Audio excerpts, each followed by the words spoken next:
berjamaah sudah kita tunaikan, yang mudah-mudahan dicatat sebagai amal saleh, dan alhamdulillah kita diberikannya semangat untuk duduk di majelis ilmu, yang mudah-mudahan majelis ini bisa menjadi wasilah untuk menambah pengetahuan agama kita.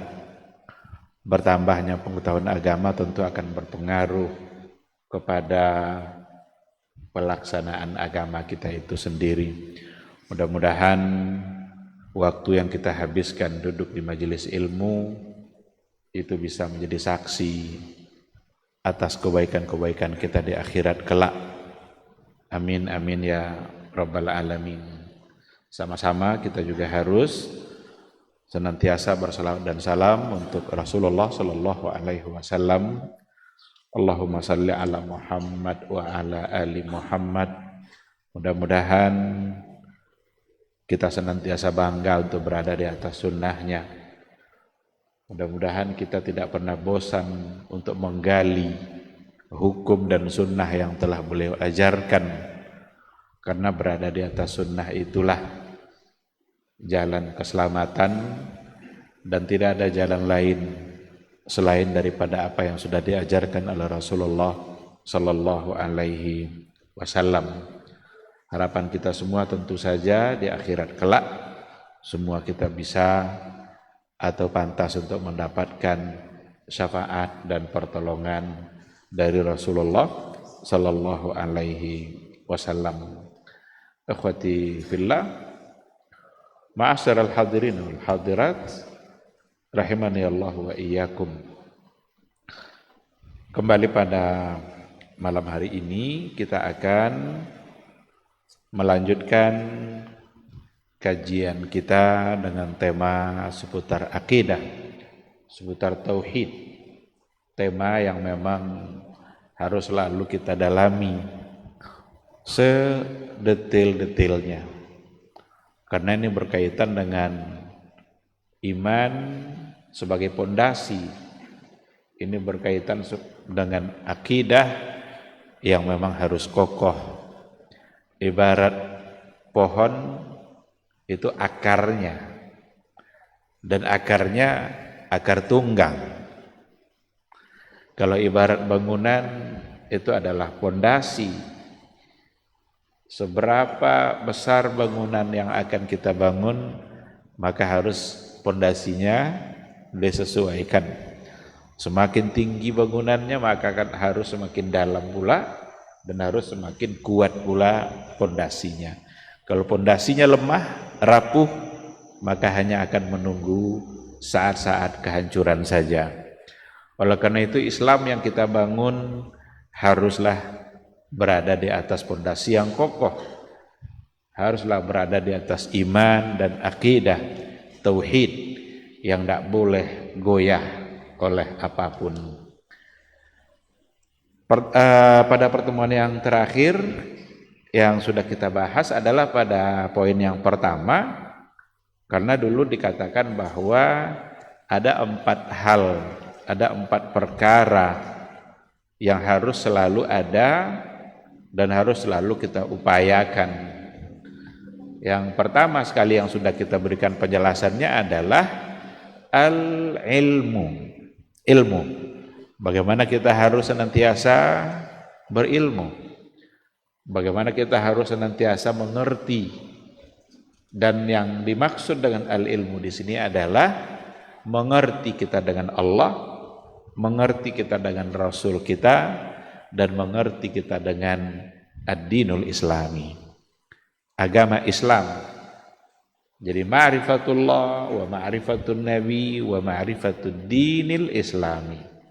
Ketiga bentuk pengetahuan ini haruslah semuanya didasarkan kepada bil adillah, dengan dalil-dalil yang memang bisa kita temukan dalil itu baik secara nakli maupun secara akli. Kalau nakli berarti adalah dalil dalam Al-Quran dan Sunnah, dalil yang berasal dari wahyu. Tapi kalau akli itu dalil yang dari logika, yang logika itu mendukung nanti apa yang ada di dalam Al-Qur'anul Karim, atau dalam hadis-hadis Rasulullah sallallahu alaihi wasallam. Pengetahuan kita kepada Allah ada naklinya, ada aklinya. Kepada Nabi, ma'rifatun Nabi, dalilnya ada nakli, ada akli. Ma'rifatud dinil islami itu juga ada nakli, ada akli. Jadi semuanya diikutkan oleh dalil akal. Dan bukan dalil akal yang menjadi patokan pertama, tetapi dalil akal adalah sekadar memperkuat apa yang sudah ada di dalam wahyu, apa yang sudah ada di dalam Al-Quran dan di dalam sunnah Rasulullah sallallahu alaihi wasallam. Dan tidak akan pernah bertentangan nanti antara nakli yang sahih dengan akal yang sehat. Tidak akan pernah bertentangan.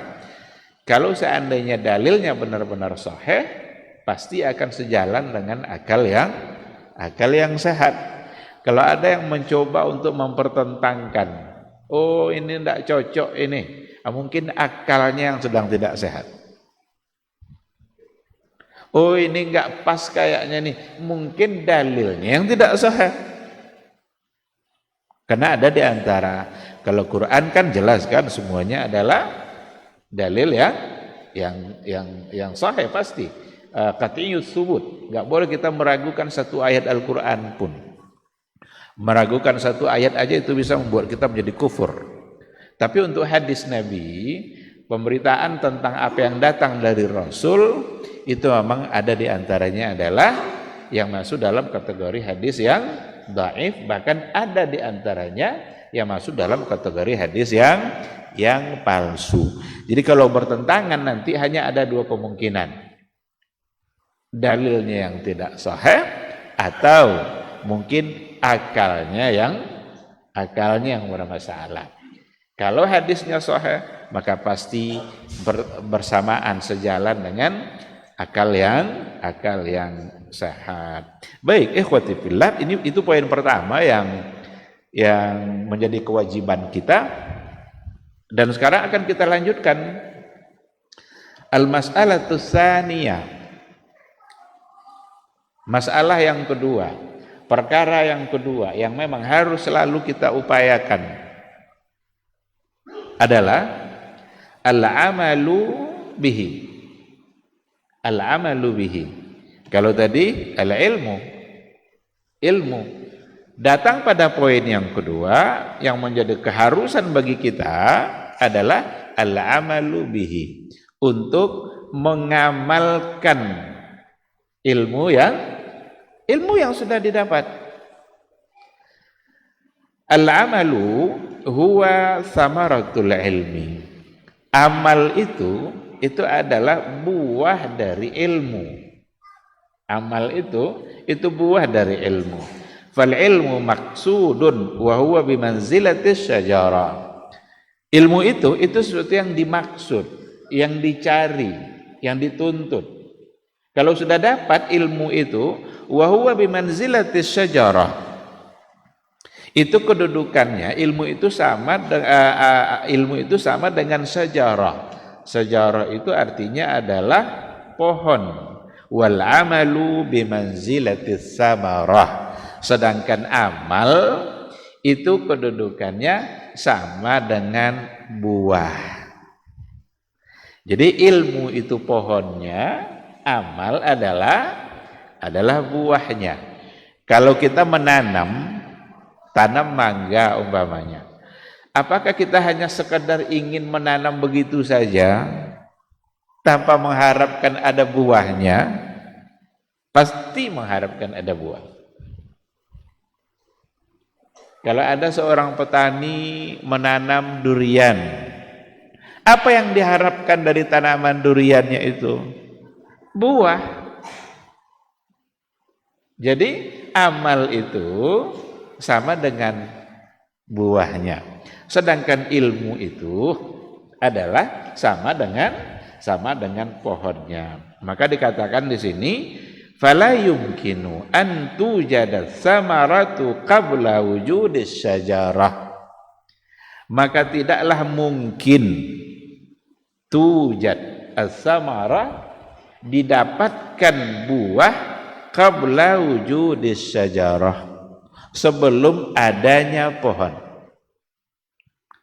Jadi tidaklah mungkin kita mendapatkan buah sebelum adanya pohon. Maka setiap ada buah pasti ada pohon. Dan setiap ada amal berarti harus ada ilmu. Ini bahasa yang luar biasa ini. Nggak mungkin kita mendapatkan buah tiba-tiba bau di berasian dek tanah tuh kan ditanam duyan jana tiba-tiba dapat buah duyan nggak ada batang. Bisa? Nggak bisa. Mesti batang dulu, tanam dulu, siram dia, pupuk dia, pada akhirnya nanti dia mendatangkan buah. Maka buah itu setelah adanya pohon, dan amal itu setelah adanya ilmu. Fala budda ma'al ilmi minal amali, maka mestilah ma'al ilmi, tidak bersamaan dengan ilmu itu minal amali, ada amalnya. Kalau seandainya kita bawa kepada logika pohon tadi, ada orang nanam pohon pindah buah cek batangnya ya, berarti barangkali gunanya hanya sekedar untuk hiasan atau berlindung. Karena buah yang sebenarnya yang diinginkan adalah apa yang akan didapatkan setelah ilmu itu, dan itu adalah amal. Maka Nabi sebenarnya juga sudah menggambarkan dalam hadis-hadis beliau tentang 3 bentuk orang yang menuntut ilmu. Ada orang yang bisa mendapatkan ilmu itu masuk ke dalam hati dan pikirannya dan berbuah amal. Itu seperti tanah yang memang subur, dan tanah itu menumbuhkan dan bisa dinikmati oleh orang. Tapi ternyata ada pula di antara orang yang penuntut ilmu itu, dia bisa untuk mendapatkan ilmu itu tapi tidak bisa mengamalkan. Ada yang paling parah, mendapat ilmu pun tidak bisa, tidak masuk syair. Entah kemana lewat. Berarti yang paling sempurna adalah ketika seseorang itu mendapatkan ilmu, lalu ilmu yang dia dapat berbuah amalan. Dan amalan itulah yang ibadah. Amalan itulah nanti yang akan yang akan selalu menghiasi kehidupan kita. Dan ilmu yang dimaksud di sini masih nyambung dan pembahasan yang sebelumnya. Ketika tadi ilmu yang pertama dikatakan bahwa ada di antara yang dimaksud adalah ma'rifatullah, ada yang dimaksud dengannya adalah ma'rifatun nabi, bahkan ada lagi yang ketiga adalah ma'rifatud dinil islami. Ketiga ilmu ini harus diikutkan dengan amalnya. Bagaimana caranya? Ma'rifatullah umpamanya, kita kenal dengan Allah. Kenalnya kita dengan Allah itu ilmu. Sekarang apa buah dari kenalnya kita kepada Allah itu? Apa yang harus kita buktikan dalam kehidupan kita bahwa kita benar-benar kenal dengan Allah? Kenal dengan Allah itu berarti kita tahu kalau Dia maha segala-galanya. Maha apa yang ada pada Allah? Maha segala-galanya. Semua bentuk kebaikan itu ada pada Allah, bahkan menjadi nama Dia. Pada Asmaul Husna itu ada 99 nama. Dan di dalam nama itu ada sifat-sifat baik yang dimiliki oleh Allah. Kalau kita mengenali itu, maka berarti harus berbuah kepada amalan dalam kehidupan kita sehari-hari. Tambah takut kita kepada Allah, tambah cinta kita kepada Allah. Apa bukti kita takut kepada Allah? Karena kita tahu bahwa sesungguhnya Allah itu maha dahsyat iqabnya. Bukankah Allah itu syadidul iqab? Kita harus mengenalinya dari dua sisi. Allah itu Rahman, Allah itu Rahim, Allah itu Ghafur, Maha Pengampun, Tawwab, Maha Penerima taubat. Bahkan untuk Ghafur saja itu berapa nama Allah itu? Ghaffar, ada Ghafir, Ghafiruz Zambi. Itu hanya dari kata Ghafara.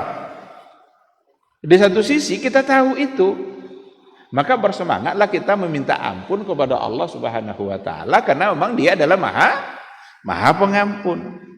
Tetapi di satu sisi juga kita tahu bahwa Allah itu syadidul iqab. Itu iqabnya maha dahsyat. Kalau memang kita sudah menyadari bahwa Allah itu iqabnya maha dahsyat, berarti harus berbuah amal dalam kehidupan keseharian kita. Bagaimana kita semaksimal mungkin untuk menjauhkan diri kita dari perbuatan-perbuatan yang di situ ada murka Allah Subhanahu wa taala. Perbuatan maksiat itu perbuatan yang dimurkai oleh Allah. Perbuatan maksiat, perbuatan yang paling dimurkai oleh Allah. Apa maksiat yang paling besar di mata Allah? Syirik. Maksiat yang paling besar dosanya di sisi Allah itu adalah syirik. Dan Al-Quran juga mengatakan, inna syirka la zulmun azim. Sesungguhnya syirik itu adalah zulmun azim. Itu kezaliman yang luar biasa. Sekarang ketika kita sudah kenal dengan Allah, ma'rifatullah kita sudah ada, berarti sudah ada ilmunya. Apa buahnya dalam kehidupan keseharian? Maksiat pertama yang harus kita jauhi itu adalah syirik kepada Allah Subhanahu wa ta'ala. Menduakan Allah, karena Allah itu ahad. Allah itu hanya satu. La ilaha ghairu, la ilaha illallah. Tidak ada ilah yang pantas itu disembah selain Allah Subhanahu wa ta'ala. Iyyaka na'bud wa iyyaka nasta'in. Hanya Engkau yang kami sembah ya Allah, dan hanya Engkau tempat kami meminta. Ketika kita katakan bahwa iyyaka nasta'in, maka tidak ada tempat meminta yang kita inginkan dalam kehidupan kita ini kecuali hanya kepada Allah Subhanahu wa ta'ala. Kecuali hanya kepada Allah. Kalau kita sudah coba meminta dengan cara-cara lain yang tidak dibenarkan lagi oleh Allah dan Rasulnya, berarti kita sudah terjebak pada perbuatan syirik. Maka nggak akan pernah menyatu antara tauhid dengan syirik. Nggak akan pernah menyatu. Ketika sudah terjadi satu bentuk perbuatan syirik, kalau sudah terjadi satu bentuk perbuatan syirik, berarti itu sudah mencederai tauhid. Karena tidak akan pernah bisa menyatu. Tidak bisa wak sabi itu si Fulan itu memang mantap akidah, tapi kadang-kadang syiriknya. Tidak bisa. Ini mantap akidah, tapi kadang-kadang syirik. Tidak bisa. Karena tak mungkin menyatu. Itu lawannya itu. Tauhid hanya satu, syirik berbilang. Dan berapa banyak kesyirikan-kesyirikan yang kadang-kadang kita tidak sadari terjadi dalam kehidupan kita. Masih ada sisa-sisa animisme, dinamisme dalam kehidupan kita. Dinamisme, animisme itu keyakinan-keyakinan yang menganggap ada kekuatan-kekuatan yang terdapat pada makhluk gaib yang seharusnya itu hanya pada Allah Subhanahu wa ta'ala. Kalau ada nampak hal yang aneh-aneh juga sekali, kadang waktu mulai berpikir yang lain-lain. Gampang kita terpengaruh oleh sesuatu yang berbeda dengan yang lain. Ada orang yang seluruh atau kebanyakan orang umurnya mungkin sekitar 80, 85, itu kan lama kan. Ketika ada orang umur sampai 1, kadang mulai ada semacam ini orang ini berarti ada sesuatu pada diri dia, sehingga diyakini pula nanti ada hal-hal yang aneh pada diri orang itu. Kalau ada kucing jantan walang 3, nyenalap kucing jantan 2 walangnya, entah apa lo gak ada 2. Tiba-tiba ada kucing jantan 3 walang. Kalau dibawa pada animisme dinamisme tadi itu, mulai ada kadang-kadang keyakinan. Ini adalah barang aneh, barang antik, jangan-jangan ada sesuatu yang dia punya kelebihan atau punya kekuatan. Sekarang dia heboh-heboh. Kalau ada dulu heboh di berita pisang tandan Cendenago. Ada pisang tandannya seperti naga. Saya builah dari situ itu. Ini pisang gampang termaruh. Sisa-sisa itu masih ada pada sebahagian. Dan kita harus berhati-hati dalam persoalan ini. Apapun yang terjadi dalam kehidupan kita, takkan ada yang bisa terjadi kecuali atas izin Allah Subhanahu wa ta'ala. Maka kalau seandainya kita sudah berilmu, sudah tahu kita ma'rifatullah, amalnya harus ada dalam kehidupan keseharian kita. Karena tadi dikatakan bahwa al-amalu maksudun, al-ilmu maksud, ilmu itu memang kita cari, itu yang dimaksud. Tetapi nanti ada amal yang manzilatus syajarah, di mana amal itu kedudukannya sama dengan buah dalam sebuah pohon. Karena kalau nanti tidak diamalkan, berarti pohonnya tidak berbuah. Kalau nanti ilmu tidak diamalkan, berarti ilmunya tidak berbuah dalam kehidupan kesehariannya. Dalam hadis dikatakan ini, wa ja'a fil hadis asyaddun nasi azaban yaumal qiyamah, manusia yang paling dahsyat azabnya hari kiamat kelak, alimun lam yanfa'hu Allahu bi'ilmi, adalah orang yang alim, orang yang berilmu, orang yang mengetahui sesuatu, tetapi lam yanfa'hu Allahu bi'ilmihi, tidak ada bermanfaat ilmu itu bagi dia. Ini rupanya adalah asyaddun nasi azaban. Nah sekarang sudah tahu dia, ini syirik itu adalah haram, itu paling dibenci oleh Allah.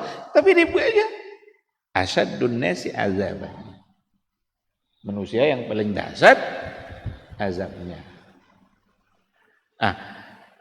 Kalau kita sudah mengenal Nabi kita, maka harus ada amal, ada buahnya dalam kehidupan kita. Karena ilmu tentang Nabi itu harus diikutkan dengan amal.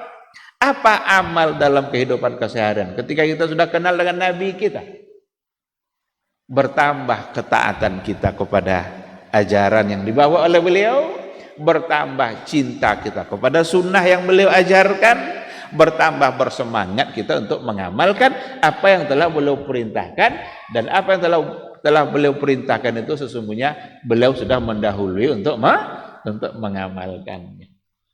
Jadi Nabi sudah mengajarkan dan dia sudah mengamalkannya. Sekarang kalau kita sudah tahu, harus ada buahnya dalam kehidupan kita. Nabi mengajarkan mana yang halal, mana yang haram. Karena dalam hadis dikatakan seperti itu. Innal halala bayyin wa innal harama bayyin. Sesungguhnya yang halal itu sudah nyata, dan sesungguhnya yang haram itu juga sudah nyata. Wa bainahuma umurun mustabihat, di antara yang dua tadi itu, bainal halali wal haram itu ada umurun mustabihat, ada perkara-perkara di mana itu adalah samar-samar. Fattaqis syubuhat, maka berhati-hatilah dengan perkara-perkara yang syubhat. Ya, yang halal jelas, yang haram juga sudah dijelaskan oleh Rasul kita. Dan tidak ada yang halal yang tidak dijelaskan, tidak ada pula yang haram yang tidak dijelaskan. Karena Allah sudah bilang, al-yawma akmaltu lakum dinakum wa atmamtu alaikum ni'mati wa raditu lakumul islama dina. Maka tidak boleh kita menghalalkan apa yang sudah diharamkan, dan tidak pula boleh kita mengharamkan apa yang dihalalkan. ilmu tadi itu harus diikutkan dengan al-amal. Al-amal. Sehingga kalau memang kita sudah mengetahui anjuran-anjuran yang datang dari Rasulullah sallallahu alaihi wasallam, tugas kita tentu saja adalah untuk melaksanakan apa yang tadinya diperintahkan. Kalau kita sudah mengetahui mana yang diharamkan oleh Allah dan Rasulnya, maka kewajiban kita dalam kehidupan keseharian kita adalah untuk menjauhkan diri kita dari perkara-perkara yang diharamkan itu. Syaitan dan iblis itu kerjanya adalah untuk membalik dua hal yang tadi itu. Menghiasi perkara-perkara haram agar menjadi menarik untuk dikerjakan, dan dihias pula oleh dia perkara-perkara yang halal itu agar kita hilang semangat untuk mengerjakan. Jadi visi misi syaitan dan iblis itu kalau bisa awak jangan membuat amal baik. Kalau bisa, itu misi. Tapi kalau seandainya ndak bisa, tahu-tahu jawab buat, setidaknya nanti dikurangi kebaikan tu. Wak nak membaca 2 halaman tadi sedir, bisa halaman jadinya. Kalau bisa jangan baca. Itu tujuan pertama saya tanda. Kalau bisanya sudah subuh, jangan tak baca Quran sebulan dulunya.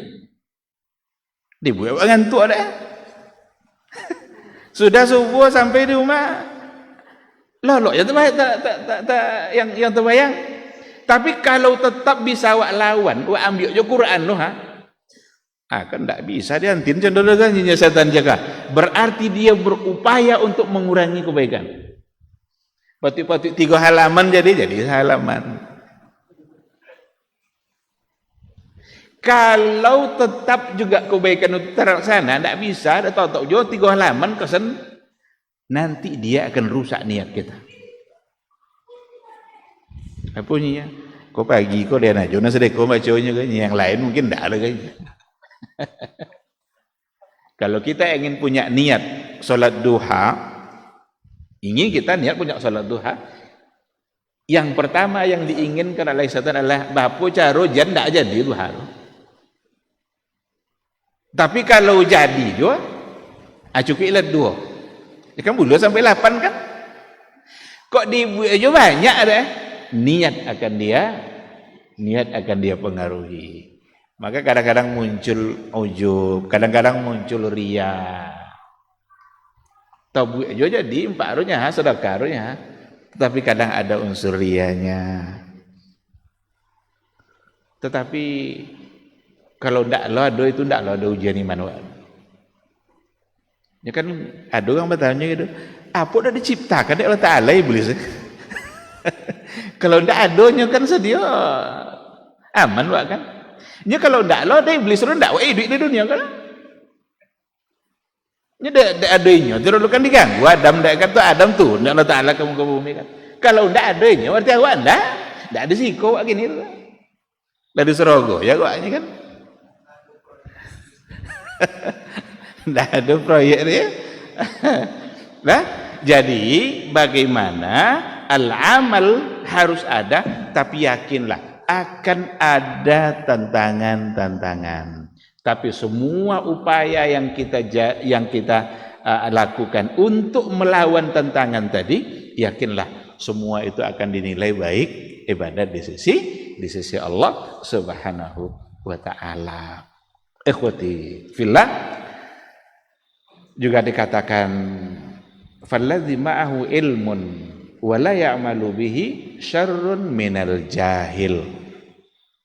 Orang-orang yang berilmu, orang-orang yang bersamanya ada ilmu, wa la ya'malu bihi, tapi dia tidak mengamalkannya, syarrun minal jahil, berarti dia lebih buruk dari yang jahil. Kalau yang jahil tidak ada amal lah, nyonya emang tidak ada ilmu. Tapi kalau ini berilmu tapi tidak ada amal, maka syarrun minal jahil, lebih parah lainnya daripada yang jahil tadi. Nah, oleh karena itu pada masalah yang kedua ini memang harus kita tanamkan dalam hati kita. Bagaimana kita selalu berilmu, selalu belajar, mengetahui hak-hak dan kewajiban kita dalam berbagai perkara. Mungkin dalam perkara ibadah, mungkin dalam perkara muamalah, dan ilmu itu harus berbuah kepada amal. Dalam masalah muamalah umpamanya, muamalah itu kan banyak babnya. Bab muamalah itu bukan hanya dalam persoalan dagang, uang, dan lain sebagainya. Bukan hanya pada masalah harta saja. Muamalah secara garis besar dapat dibagi kepada dua. Ada yang muamalah maliyah, muamalah yang memang seputar harta, tapi ada nanti yang muamalah ghair maliyah, muamalah yang tidak seputar harta. Apa contoh yang tidak seputar harta? Suami istri umpamanya. Ada hukukuz zaujiyah, ada hak-hak suami istri. Suami punya hak, itu kewajiban istri. Istri punya hak, itu menjadi kewajiban suami. Itu kan ada ilmunya. Ketika ilmu itu sudah tahu, apa yang harus dilakukan setelah itu? Al-amal. Maka sebagai seorang suami, dia harus tahu apa hak-hak dan kewajibannya. Kalau dia sudah tahu, jangan sampai tidak menunaikan kewajiban-kewajibannya terhadap istrinya. Sebagai seorang istri, Islam sudah mengatur mana hak dan mana kewajibannya, dan itu menjadi ilmu yang wajib untuk diketahui. Karena kalau tidak diketahui, nanti dia tidak bisa mengerjakan kewajibannya. Kalau itu sudah tahu, maka berkewajiban pula dia pada masa berikutnya untuk mengamalkan apa yang sudah dia ketahui. Laksanakan kewajiban-kewajibannya. Tapi apakah ada di antara suami yang tidak mengerjakan kewajibannya? Apakah ada pula di antara istri yang tidak mengerjakan kewajibannya? Banyak. Kadang-kadang menuntut hak tapi lupa dengan kewajiban. Maka agama mengatur antara hak dan kewajiban itu harus berjalan secara bersamaan. Dan Islam sebagai cahaya yang penerang sebuah keluarga. Kalau memang dia sudah paham dengan ilmu tadi itu, yakinlah keluarganya, kehidupan keluarganya pasti akan aman, nyaman, sakinah, karena berada di bawah cahaya Islam. Maka kalau seandainya ingin dalam keluarga kita itu nyaman senyaman-nyamannya, nggak akan pernah ada cahaya yang lebih terang daripada cahaya Islam. Nggak akan pernah ada.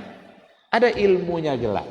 Tinggal kita mengamalkannya, sadar kita mana yang menjadi hak dan mana pula yang menjadi kewajiban kita. Baik, ikhwati fillah. Di sini dikatakan bahwa wal amalu fil haqiqah huwa samaratul ilmi. Tadi sudah kita katakan amal itu hakikatnya adalah buah dari ilmu. Faman amila bila ilmin faqad syabahan nasara. Barang siapa yang beramal bila ilmin, tanpa ilmu, beramal tanpa ilmu, faqad syabahan nasara, dia telah menyerupai kaum Nasara.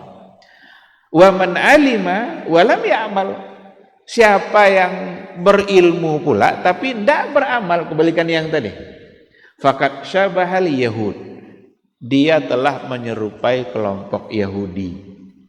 Jadi ada Nasara, ada al-Yahud. Ketika dikatakan dalam Al-Fatihah yang kita ulang-ulang terus, ghairil maghdubi alaihim waladdallin siratal ladzina an'amta alaihim, jalan mana yang harus kita ikuti itu, yang kita mohonkan kepada Allah itu jalan siapa? Jalan mereka-mereka yang telah diberikan nikmat oleh Allah Subhanahu wa taala.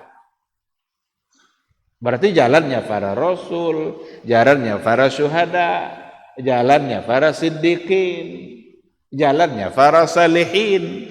Ini yang an'amta alaihim. Ghairil maghdubi alaihim waladdallin, bukan jalan orang yang dimurkai, siapa yang dimaksud dengan maghdubi alaihim dalam ayat ini. Oleh para mufassir memberikan penjelasan itu. Maghdub alaihim itu adalah al-Yahud. Ad-dallin itu adalah an-Nasara. Begitu penjelasan oleh ulama-ulama tafsir. Bisa kita lihat dalam kitab-kitab tafsir yang ada. Kenapa maghdub alaihim? Ada ilmu tapi tidak mau beramal. Orang Yahudi itu cerdas-cerdas, banyak ilmunya, pengetahuannya ada, cuma semangat amalnya yang kurang. Bahkan dia cenderung menentang Allah Subhanahu wa taala dan menentang Rasulullah sallallahu alaihi wasallam. Bahkan merubah-rubah apa yang disampaikan oleh Rasul, dirubah-rubahnya. Apa yang ada pada ayat dirubah-rubahnya. Itulah yang disebut dengan tahrif. Karena ada ayat yuharrifunal kalima an mawadhihi. Mereka itu suka mentahrif, suka menyelewengkan, suka merubah-rubah. Yuharrifunal kalima an mawadhihi. Apa yang telah diucapkan oleh Rasul, disampaikan oleh Rasul Al-Qur'an itu dirubah-rubahnya. Kadang ditambah-tambahnya huruf Al-Quran itu, kadang dikuranginya, bunyinya aja. Maka wajar dia maghdub alaih. Mereka adalah orang-orang yang dimurkai oleh Allah Subhanahu wa taala. Tapi yang ad-dallin walad-dallin itu kebalikan yang tadi. Dan ini ciri-ciri orang-orang Nasrani. Mereka bersemangat untuk beramal, tetapi tidak pula berdasarkan kepada ilmu. Di satu sisi mereka beri ilmu tapi tidak beramal, al-Yahud. Di sisi lain ada orang yang semangat beramal tapi tidak pula berilmu, an-Nasara. Maka dikatakan di sini seperti itu, wa man amila bila ilmin faqad syabahan Nasara. Siapa yang dia itu beramal, suka beramal tapi tidak berdasarkan kepada ilmu, faqad syabahan Nasara. Mereka telah menyerupai Nasara. Dan barang siapa yang beri ilmu tapi tidak pula bersemangat mengamalkan, faqad syabahal Yahud. Mereka telah menyerupai al-Yahud. Maka umat Islam, umat Rasulullah sallallahu alaihi wasallam itu berada pada tengah-tengah. Berada di tengah-tengah. Di tengah-tengah maksudnya adalah dia punya ilmu dan dia mengamalkan ilmu yang dia dapat. Setiap kali dia beramal, maka amalnya didukung oleh ilmu. Umat Rasulullah sallallahu alaihi wasallam diajarkan agar mereka tidak sekadar memperbanyak amal tanpa ilmu, tapi setiap amal yang dilakukan haruslah diikutkan dengan ilmu. Masuk waktu isya, mungkin kita jawab dulu suara azan. Insyaallah nanti kita sambung setelah itu.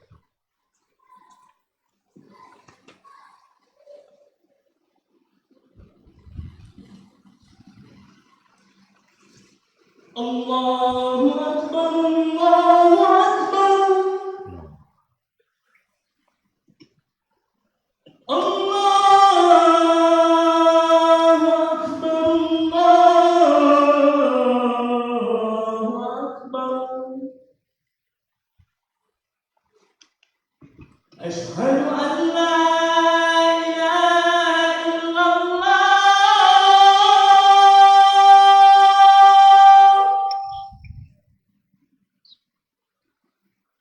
Asyhadu an la ilaha illallah.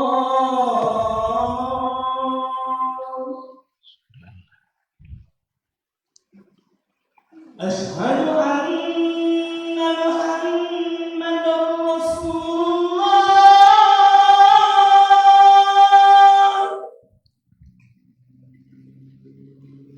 Asyhadu anna Muhammadar Rasulullah.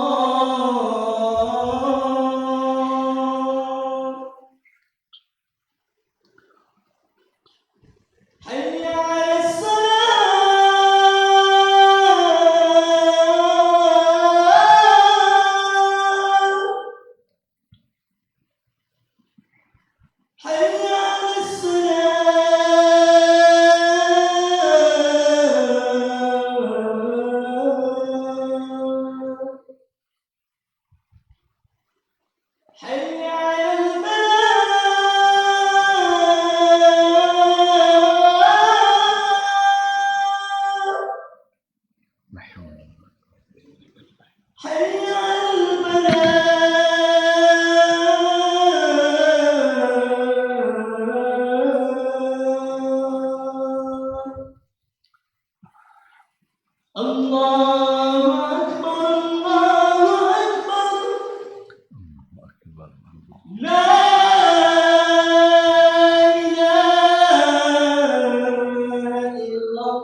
Bismillahirrahmanirrahim. Alhamdulillah wassalatu wassalamu ala Rasulillah wa ala alihi wa sahbihi wa mawala.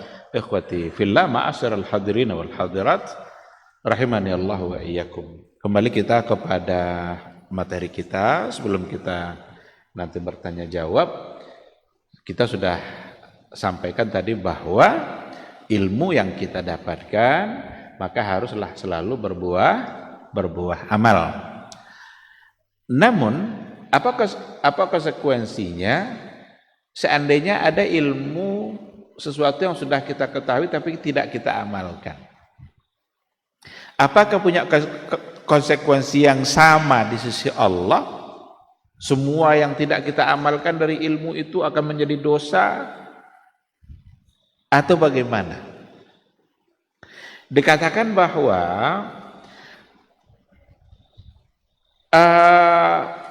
al-amalu bil ilmi minhu ma tarkuhu kufrun.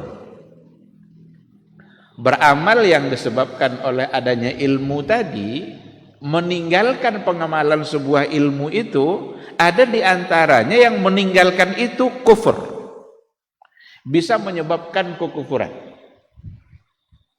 Wa minhu ma tarkuhu ma'siyah, dan di antaranya ada yang meninggalkannya tidak menyebabkan kekufuran, tetapi kita terjebak kepada kemaksiatan.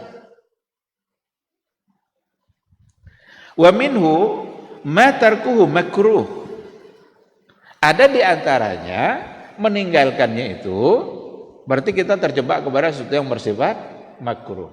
Tapi ada pula wa minhu ma tarkuhu mubah. Sesuatu yang kita ketahui tapi meninggalkannya mubah-mubah saja, boleh-boleh saja.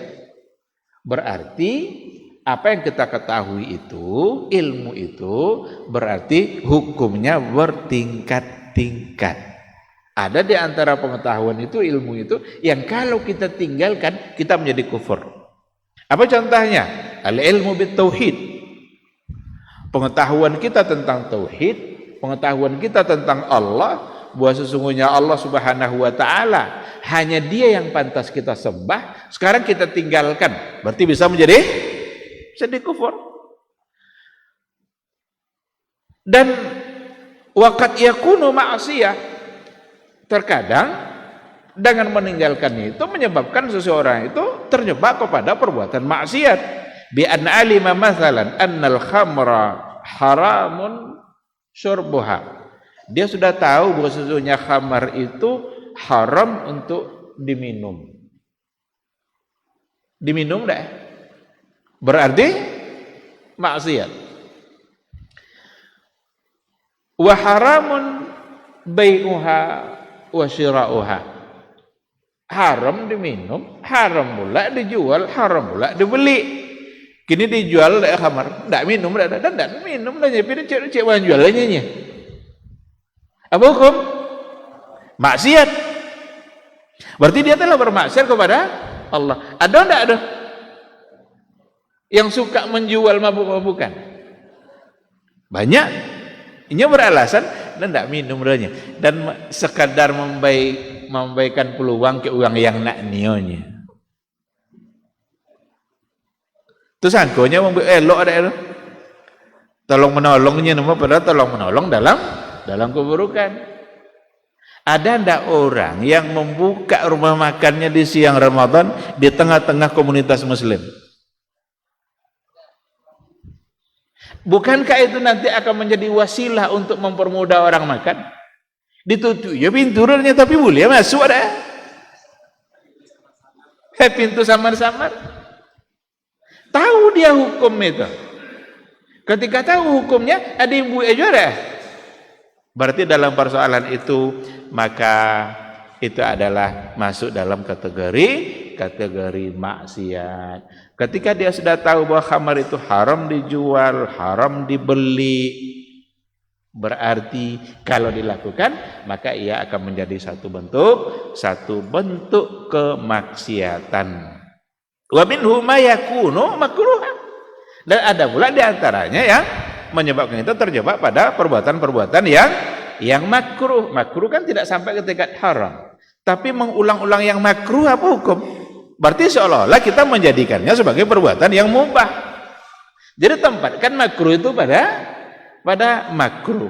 Apa yang disebutkan contoh di sini? Kana sallallahu alaihi wasallam yusalli ala hayatin wa sifatin muayyana fa khalafahu fi sunnatin minas sunani ba'da ilmihi biha. Jadi ketika ada Rasul sallallahu alaihi wasallam melakukan sholat dan Rasul mengajarkan sholat, lalu ada nanti perkara-perkara yang disunnahkan, kemudian disalahi sunnah yang diajarkan oleh Nabi tadi, bisa membuat sholat menjadi tetap sah, tetapi bisa-bisa dia kena kepada sesuatu yang makruh. Apakah berzikir setelah sholat itu hukumnya wajib? Zikir setelah sholat sunnah berarti boleh tinggal ini sudah benar sunnah kan? Tapi kalau meninggalkan zikir sepanjang dia sholat apa hukum? Jadi hukum tadi itu ada yang mungkin saja dia menjadi makruh. Nabi berzikir tahu enggak? Kecuali nanti kalau seandainya memang ada alasan-alasan yang menyebabkan kita tidak sempat. Sekali-kali bolehlah. Sudah salam, pailah langsung. Karena ada sesuatu yang memang mustahab. Tetapi kalau dengan terus-terusan, berarti dia telah meninggalkan sudah. Tapi sholatnya sah enggak? Sah, karena zikir tidak ada hubungannya dengan sholat. Kalau seandainya kita tidak bisa mengerjakan sholat sunat subuh sebelum subuh karena terlambat bangun, maka boleh kita mengerjakan sesudah subuh. Itu boleh. Dulu Nabi pernah tertinggal sunnah zuhurnya ba'diyah, dikarenakan oleh Nabi itu melayani orang-orang yang banyak bertanya. Akhirnya Nabi mengerjakannya setelah sholat asar, karena tadi sunnahnya ba'diyah zuhur. Padahal setelah sholat asar tidak boleh mengerjakan sholat, tapi Nabi melakukan itu. Maka para ulama juga dari segi hukum boleh mengerjakannya kalau memang tadi belum sempat. Tapi boleh tiap pagi macam itu. Nah kan? Jadi ada hal-hal yang dibolehkan. Yang dibolehkan itu kalau seandainya itu yang dijadikan terus-terusan, maka dia menjadi seolah-olah tidak boleh. Bukan lagi menjadi sekadar keadaan pengecualian, tapi sudah menjadi hukum bahwa memang mubah untuk seperti itu. Nah, oleh karena itulah bagaimana kita selalu berupaya untuk menyesuaikan dengan apa yang dilakukan oleh Rasulullah sallallahu alaihi wasallam. Sebelumnya Nabi, sudahnya Nabi, sudah dia. Ketika nanti ada keadaan-keadaan yang barangkali memang memang ada keadaan menuntut kita untuk melakukan tadi, itu sebagai pengecualian yang dibolehkan, tapi tidak pula boleh untuk dijadikan sebagai hukum yang berterusan kita mengerjakan yang dikecualikan tadi itu. Nah, oleh karena itu, ikhwati fillah, disinilah pentingnya kita mengetahui hal-hal yang ada dalam agama kita untuk kemudian kita ikuti, dan ternyata dengan tidak mengikutinya itu pun ada tingkatan-tingkatan hukumnya. Bahkan dikatakan juga wa qad yakunul amalu bil ilmi mubahan. Ada kadang-kadang perkara yang kita ketahui itu terkait dengan sesuatu yang mubah, maka meninggalkannya hukumnya juga adalah mubah. Seperti hal-hal yang berkaitan dengan kebiasaan Nabi sebagai seorang manusia. Ada kesukaan-kesukaan Nabi yang mungkin kita tidak lakukan. Umpama Nabi suka makan kambing umpamanya. Nabi suka makan kambing, itu biasa bagian pahanya atau bagian tulang rusuknya umpamanya.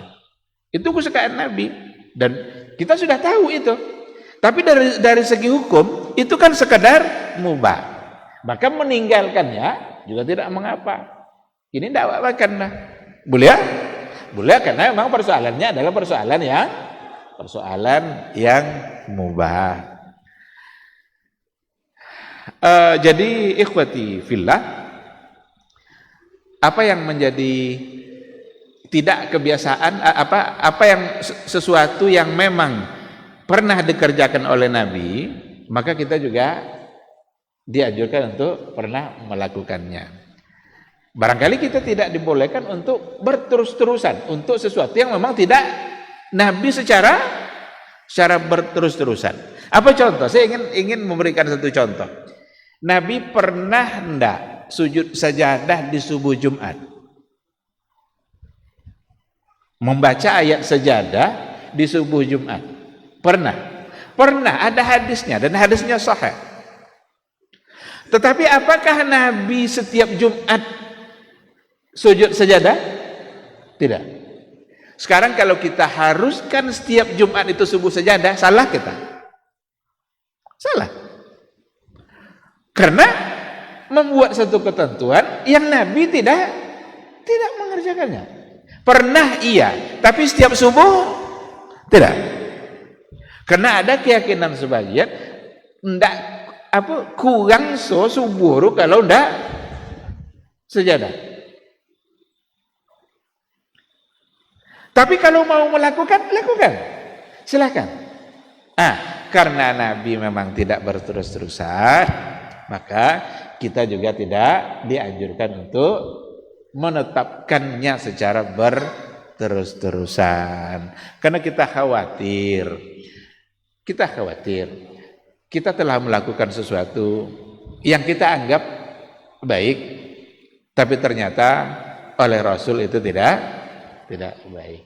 Maka yang jadi masalah sebenarnya bukan sujudnya itu, tetapi adalah menjadikannya sebagai sebuah ibadah yang harus terlaksana dalam setiap Jumat. Jadi ikhwati fillah, begitulah, meninggalkan atau tidak mengamalkan ilmu yang didapat itu mungkin ada di antaranya yang menyebabkan kita jatuh kepada kekufuran, ada barangkali yang menyebabkan kita jatuh kepada maksiat, atau ada di antaranya yang jatuh pada hal-hal yang makruh, tapi ternyata juga ada hal-hal yang mubah-mubah saja, meninggalkannya pun tidak mengapa, dikarenakan oleh persoalan itu juga persoalan yang memang hukumnya adalah mubah. Mungkin itu ya. Itu saya ingin akhiri dengan apa yang diungkapkan oleh Al-Fudail bin Iyad. Ada sebuah ungkapan dari Fudail bin Iyad rahimahullah. Apa katanya? La yazalul alimu jahilan hatta ya'mala bi ilmihi. Fa iza amila bihi kana aliman. Seorang yang alim itu akan tetap jahil hatta ya'mala bi ilmihi. Sampai dia mengamalkan ilmunya. Fa iza amila bihi, apabila dia sudah mengamalkannya, kana aliman, berarti dia sudah alim. Maka keterkaitan antara amal dengan ilmu nampaknya memang adalah sesuatu yang tidak bisa dipisahkan antara ilmu dengan amal. Bahkan para ulama salaf dulu menjadikan amalan itu sebagai cara untuk mempertahankan ilmu yang dia miliki. Maka qala ba'dus salaf, berkata sebagian salaf, kunna nasta'inu ala hifzil hadisi bil amali bihi. Kami katanya nasta'inu ala hifzil hadis bil amali bihi. Kami jadikan amalan itu sebagai pembantu untuk menghafal hadis-hadis Nabi. Jadi ketika hadis yang kita hafal itu hafal oleh kita, untuk mempertahankan hafalan itu adalah oleh para ulama salaf dulu nasta'inu bil amali bihi. Mereka bantu dengan mengamalkannya. Setiap kali kita mengamalkan, kita akan ingat yang diungkapkan oleh Rasulullah sallallahu alaihi wasallam. Tapi kalau seandainya setiap kita tahu apa yang diungkapkan oleh Nabi lalu kita tidak amalkan, maka itu lebih mudah untuk melupakan apa yang diucapkan oleh Rasulullah sallallahu alaihi wasallam. Ini mungkin yang kita bahas pada maghrib ini. Cukup pada masalah yang kedua saja, al-amalu bihi, di mana kita harus amalkan ilmu yang didapatkan. Kita harus berdoa terus kepada Allah Subhanahu wa taala agar kita dimudahkan untuk mengamalkan apa yang kita ketahui. Karena kita enggak akan bisa mengamal apapun kalau seandainya tidak dimudahkan oleh Allah Subhanahu wa taala. Maka mohonlah kepada Allah, semua kita harus meminta kepada Allah untuk dimudahkan mengamalkan apa yang kita ketahui, yang mudah-mudahan dengan cara itu kita bisa mempertahankan ilmu yang ada di dada. Terima kasih. Kalau ada yang mau dipertanyakan, didiskusikan, dipersilakan. Fadhal. Assalamualaikum warahmatullahi wabarakatuh.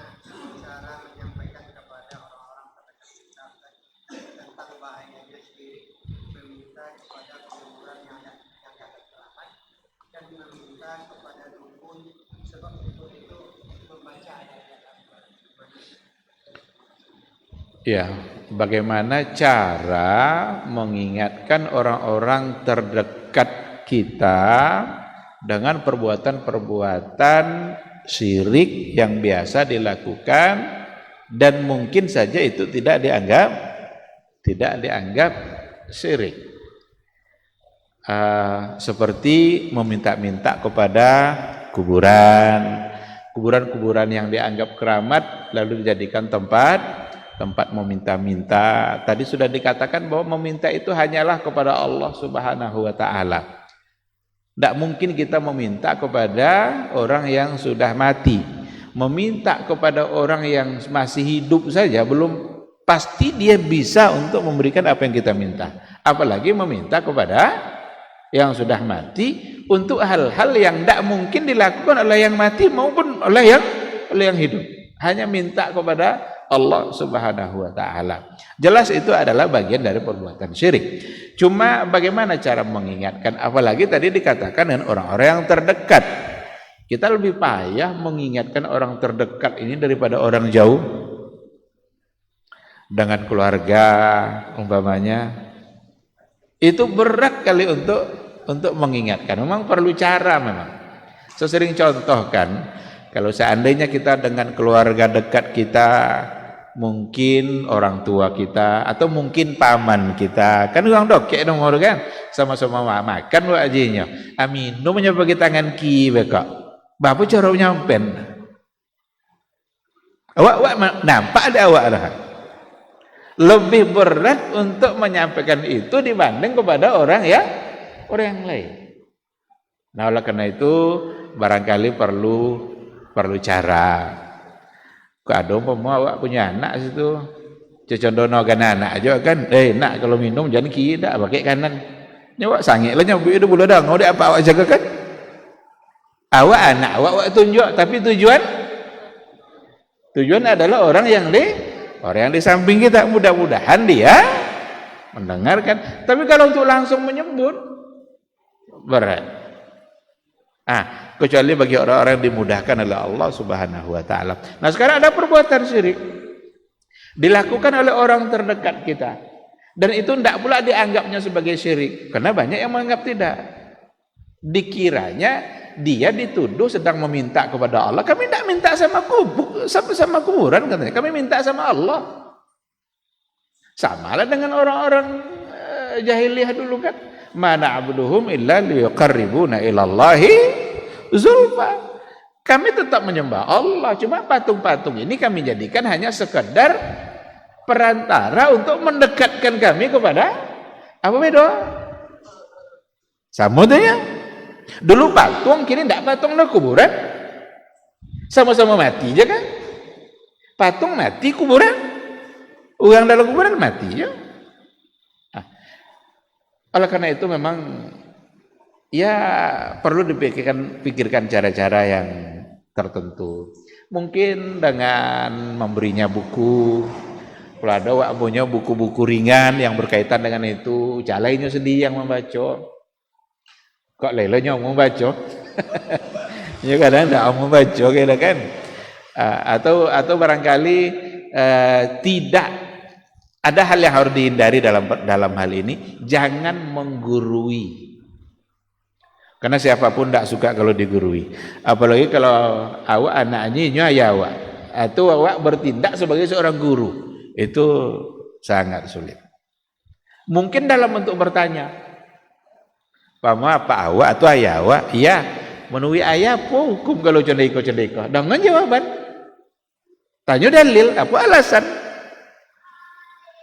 Siapa tahu nanti dengan dialog seperti itu mungkin memudahkan kita untuk memberikan masukan-masukan atau menyampaikan hal-hal yang tadinya dianggap tidak salah dan ternyata itu adalah sesuatu yang salah. Wallahu alam. Jadi memang perlu trik, perlu cara, perlu pendekatan memang, atau barangkali tidak sekali pertama bonya agak makan 2-3 kali lu kan. Cita-cita galak-galak lu tuh boleh masukkan apa yang mau kita sampaikan. Karena kadang-kadang dengan sekali ketemu lalu langsung kita ajar dia, umur kita lebih muda pula dari dia. Dah lu udah makan gaham doang nih. Bangga le makan gagamnya. Entah apa lu untung banyak makan gagam lu kan. Jadi kalau menggurui pasti akan cenderung untuk ditolak. Wallahu a'lam.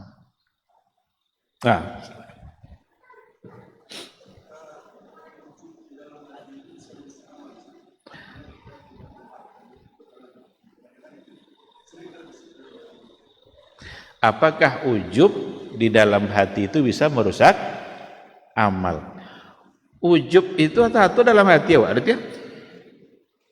Jangan ya awak sampein ke orangnya ada ujub kan? Dari dalam hati nanti mungkin diikutkan oleh tindakan. Jangan awak sampai ujub dulu. Apa contoh mau? Tuh awak sampein ke orang bos awak jadi itu. Tentu enggak kan? Tetapi ada perasaan di hati kita, perasaan kesombongan yang ada di hati kita disebabkan oleh apa yang kita kerjakan, yang barangkali meskipun tidak terucap oleh lidah kita secara langsung, tetapi apa yang terbersit keangkuhan yang ada di hati itu ya mungkin akan apa namanya itu lebih memudahkan kita lagi untuk terjebak kepada kesalahan yang lebih besar dari itu. Umpama awak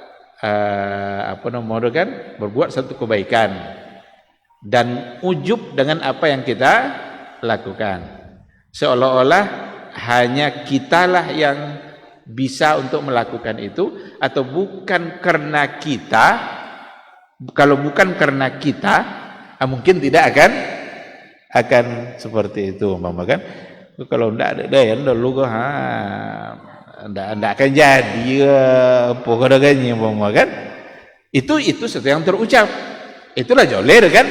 Tapi nanti ketika di hati kita sudah ada keyakinan seperti itu akan lebih mudah lagi untuk mengucapkannya. Jadi di hati pun itu harus dibersihkan hal-hal yang seperti itu. Harus dibersihkan hati dari perasaan seperti itu.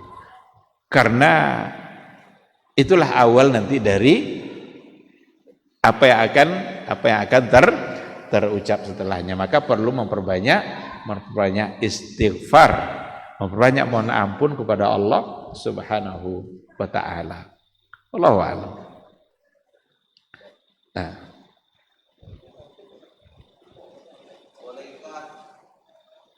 Bolehkah jika ilmu yang kita dapat tapi tidak diamalkan kepada orang lain, misalnya resep masakan yang dibuat sendiri namun digunakan sendiri, tidak dibagikan ke orang lain? Dia mau dapat hak paten. Itu hal-hal yang seperti itu barangkali tidak terkait dengan persoalan agama yang dalam artian kewajiban kan. Maka tadi kan ada dibagi-bagi kan, ada perkara-perkara yang meninggalkannya bisa membuat kita menjadi kufur, ada perkara-perkara yang meninggalkannya bisa menjadi sebuah kemaksiatan, ada yang menjadi satu bentuk hal yang makruh, tapi ada yang meninggalkannya mubah-mubah saja ketika terkait dengan perbuatan yang mubah. Yang tadi itu kira-kira masuknya kemana? Apakah kita berkewajiban untuk ngajar orang masak semuanya? Ada kewajiban apa? Tidak ada kan? Nah, berarti tidak menjadi sesuatu yang apalagi dikatakan maksiat. Tapi ketika dia ingin mengajarkan orang lain agar orang itu bisa, saya kira itu satu perbuatan yang baik. Satu perbuatan yang baik. Wallahu a'lam.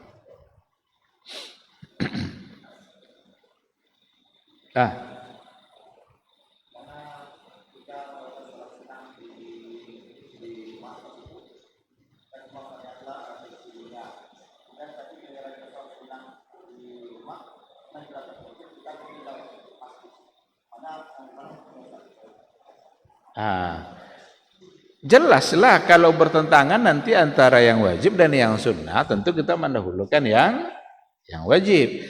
Artinya ketika umpamanya terlambat bangun, kalau kita tetap juga sholat nanti di masjid, sementara kita punya jarak yang bisa mungkin membuat kita terlambat dari rakaat pertama subuhnya, jangan dahulukan yang sunnah ini.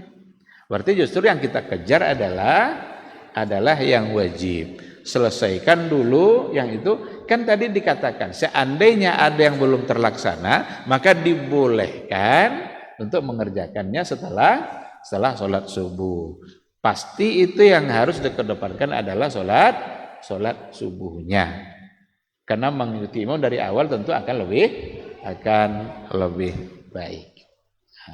Tapi kalau rasanya masih bisa, karena Nabi memang biasanya mengerjakan sholat sunat di rumah. Nabi juga bilang bahwa sesungguhnya bagi laki-laki yang sholat itu sesungguhnya dikerjakan di rumah illal maktubah, kecuali yang wajib.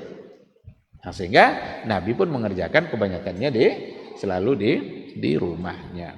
Cuma kalau dengan mengerjakan di rumah akan menyebabkan kita tertinggal dari yang wajib, tentu kita lebih mengedepankan yang wajib. Wallahu subhanahu wa ta'ala a'lam. Baik, saya kira cukup ya sampai di sini kajian kita. Mudah-mudahan ada ilmu yang bisa kita dapatkan. Yang benar itu semata-mata bimbingan dari Allah, dan yang salah itu karena kelemahan dan kekurangan ilmu yang saya miliki. Mohon untuk dimaafkan dan semoga Allah juga mengampuninya. Terima kasih. Subhanakallahumma bihamdika asyhadu an la ilaha illa anta astaghfiruka wa atubu ilaik. Wassalamualaikum warahmatullahi wabarakatuh.